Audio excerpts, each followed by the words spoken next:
Imagine walking alone at night and hearing something move behind you. Your body freezes before your mind even understands what made that small sound. Now remove the streetlights, the locked door, the phone in your pocket, and every wall that tells your brain you are safe. That was the world ancient humans entered every night. A world where darkness did not feel empty. It felt occupied, watching, and alive. Out there were animals stronger than us, faster than us, armed with teeth, claws, night vision, and bodies built for killing. So the mystery is not why predators sometimes attacked humans.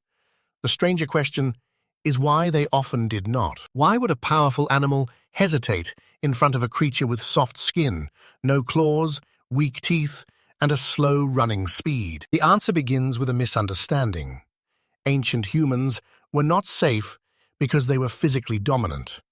Alone, they were terrifyingly vulnerable. A single person outside the firelight was not an apex predator. They were warm meat, moving through a landscape that could hear them breathe. But predators do not hunt by fantasy. They hunt by risk. And over time, humans may have become a very strange kind of risk. Not the biggest animal, not the strongest animal, but the animal that made danger behave in unpredictable ways. Because when a predator looked at a human camp, it was not just seeing one body. It was seeing light, smoke, voices, eyes, and weapons. It was seeing a creature that did not act like normal prey. A creature that gathered, shouted, threw, burned, remembered, and came back together. For a predator, one bad decision could mean injury. And in the wild, injury is not inconvenience. Injury is hunger waiting to happen. A damaged paw, a broken tooth, a burned face, or a deep wound could turn a hunter into something that could no longer hunt. So tonight, we are not asking how weak humans defeated powerful predators. We are asking how humans became too costly to attack. First, we need to strip away the heroic image. Ancient humans were not movie warriors walking confidently through the Ice Age with fearless faces and perfect aim. They were small compared with many predators, slow compared with cats, weak compared with bears, and poorly protected compared with almost everything dangerous nearby. They could bleed. They could panic. They could get lost. They could freeze. A single mistake outside camp could become the last mistake. And yet, ancient humans had something predators had to read carefully. They almost never lived as isolated bodies for very long. A lone human was one problem. A group of humans was another problem entirely, because a group turns weakness into confusion for the predator. One person could scream. Another could grab fire. Another could throw stones. Another could pull children backward before the danger reached them. To us, that sounds simple. But to a predator calculating a hunt, every extra moving body adds uncertainty, danger, and cost. Most predators prefer prey that can be isolated, surprised, exhausted, or controlled. A human group was difficult to reduce into one clean target. Even fear worked differently in a group. Panic could spread, but warning could spread faster. A shout, a gesture, a sudden silence. This may be one reason our brains still react so strongly when everyone around us suddenly turns to look in the same direction. In prehistory, attention was not private. If one person saw danger, their fear could become the group's defense system. Predators may not have understood human language, but they could understand movement. Bodies rising, arms lifting, fire shifting, eyes turning together. A camp was not passive prey lying in grass. It was a living alarm system wrapped around children, food, embers, and memory. That is the first twist.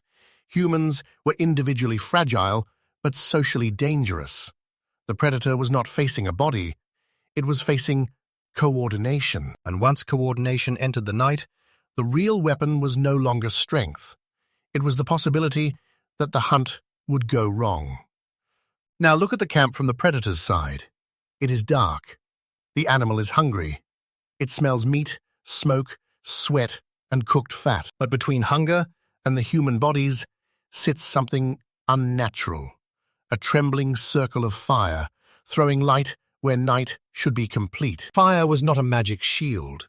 Predators could still be dangerous.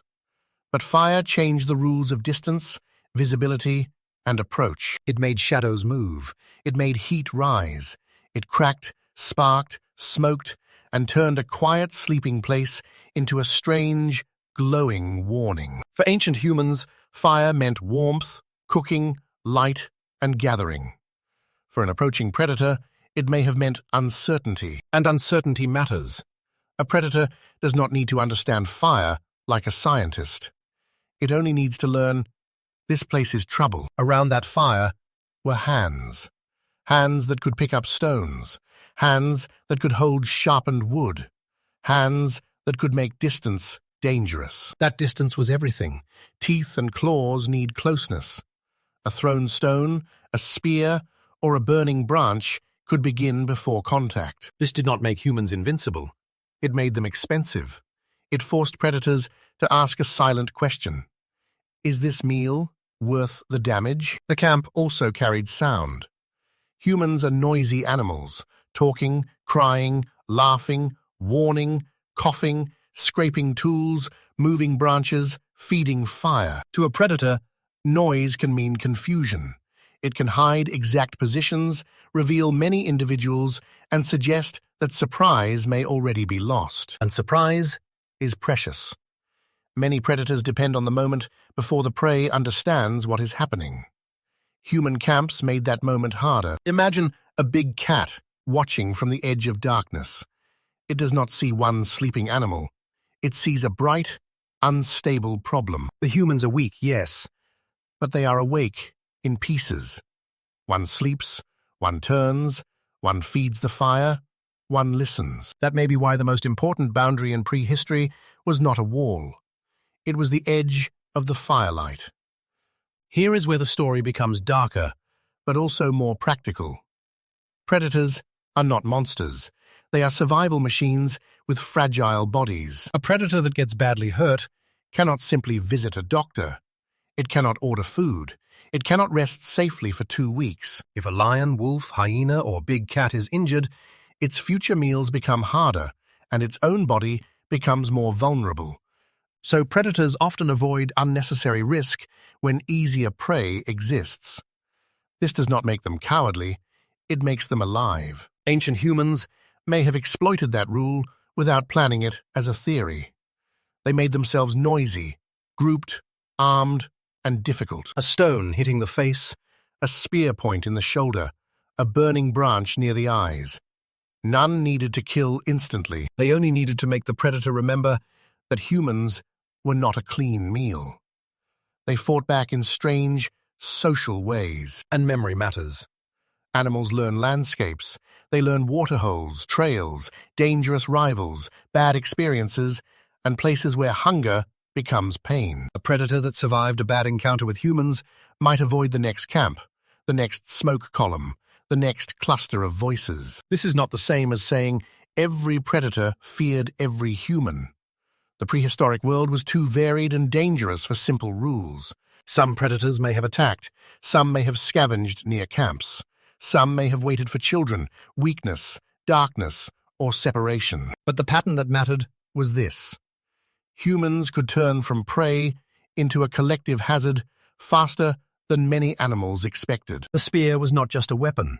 The shout was not just fear. The fire was not just warmth. Together, they formed a warning. And that warning said, this animal is soft, but the group around it is sharp, loud, hot, and hard to predict. For a hungry predator, the safest hunt is not always the biggest reward. Sometimes, survival means walking away from the strangest prey. Now bring the story back to your body. Why do you still feel safer with lights on, walls nearby, and people close? Why does a dark forest feel different from a bright room, even when you know nothing is standing behind you? Part of the answer may be that your nervous system inherited an old map, drawn before cities, locks, police, and electric light. On that old map, darkness was not neutral. Isolation was not peaceful. Silence was not always calm. Distance from the group was danger. That is why a campfire can still feel strangely human. It gathers faces, softens darkness, and makes the outside world feel farther away. For ancient people, the fire did not erase fear. It organized fear. It gave the group a center, a boundary, and a shared direction. Predators outside the light were part of the world, but humans inside the light were becoming something new, a species that made safety together. This may be the real beginning of our power. Not domination, not brute force, not the fantasy that humans were born above nature. We were vulnerable animals that learned to make vulnerability collective. We survived by turning fear into signals, signals into teamwork, and teamwork into reputation. Over generations, predators may have learned that the smell of smoke, the sound of voices, and the sight of upright bodies meant trouble. And humans learned something too. The world was less terrifying when fear was shared, when someone watched, when someone kept the fire alive. So when you feel uneasy in the dark, maybe your brain is not being foolish.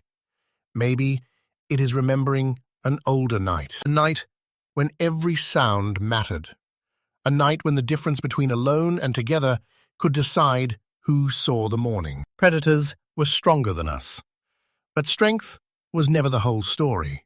The story was risk, memory, fire, and the strange power of the group. Beyond the fire, the dark was still full of eyes. But for the first time, some of those eyes were learning to keep their distance.